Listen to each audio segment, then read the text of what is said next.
let's talk about privacy for 2 minutes, because it's something that's comes up. One of the things that we certainly notice and we've talked about is that, you know, the Valley has a very unique perspective on that. And as you move to the Northeast, there's a different viewpoint. But as an example, I just want to kind of start off with, how many Foursquare friends have you got? 9,000. Okay. And 3,000 on Go On. And Twitter? 130,000. Right. Facebook?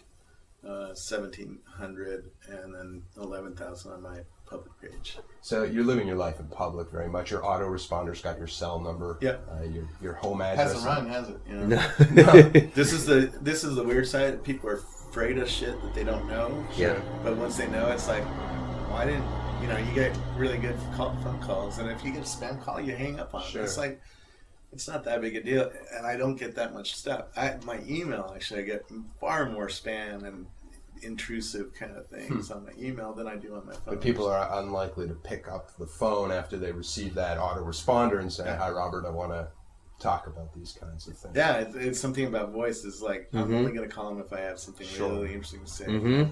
With all of that kind of living in public, is it ever presented kind of, you ever feel like people are crossing the line with you? Not because of that.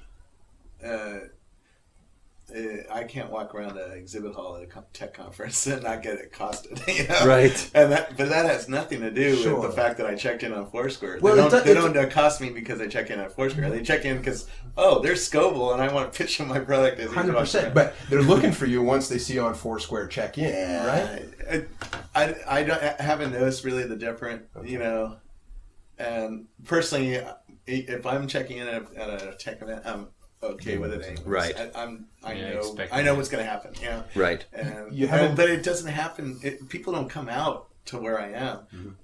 You know, they just see. It's very weird. People aren't using these tools to really get to that level of stodginess. Because you hear a lot about it, but I think it's paranoid. Yeah, I can see the fear, and I'm actually worried about other things. So if we all live in public and I can watch you all day long, now I can see patterns in your life that you might not even know exist. And the credit card, I talked with somebody who works at Visa, and he says, he says they can predict somebody's going to get a divorce a year before they're going to get a divorce. How? Because their spending habits change, and you start doing things with your money to protect yourself against an impending bad event in your life. And so and the CIA is doing this, right? How do they catch terrorists? They're looking for patterns. And if you have enough data and have enough people passing information back and forth, you can see those patterns. You know, if a Rackspace executive keeps flying to a certain company and keeps visiting there, you can start saying that guy's making a business deal or being acquired or something like that, right? Or changing companies, right? So now you start calling all of his friends at work and going, why is he always visiting Amazon or what? You know, and wow, we didn't have that pattern before.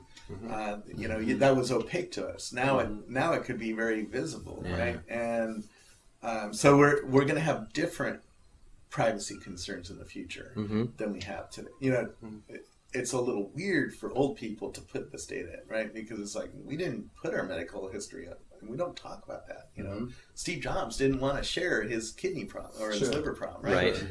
But in the future, you're going to put that up on your blog so that the best doctor in the world is going to see that, or somebody who has the same problem as you and says, hey, I did the research and here's the best doctor and here's the newest medical science and here's the drug.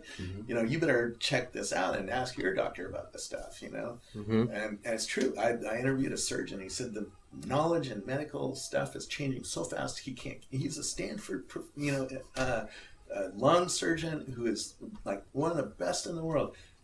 And he says everything he learned in medical school is completely obsolete 30 years ago. Right.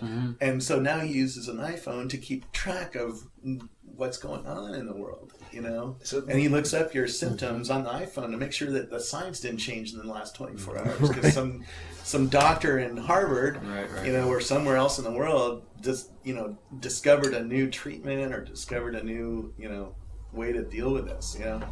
I mean, I just started mountain biking, you know, and I have Cyclometer, I think is the app I use on my iPhone. I'm trying out a bunch of different ones, but it's a calendar. It's a map and a calendar with a bunch of information about how fast I was going. Really? Right. Oh, it's great. And, you know, So you you can share it on tweet it out. Facebook. Yeah, It's so interesting because it, you know, while you're riding, because it tells Facebook, Scoble just started a ride, right?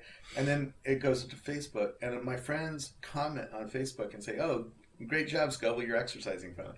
And it reads those those comments to me in my ear while I'm on my bike. Come on, for real. For real. Wow. And you know, and it's making a map, so every 5 minutes they get to see how far I've gotten. You know, and they can urge me on. You know, go further, man. That's awesome. Don't puss out yet. You know? Right. You know, that is cool. it's cool. And so when you add mobile and location and everything, it changes. It changes what it, you know, what we can, and social.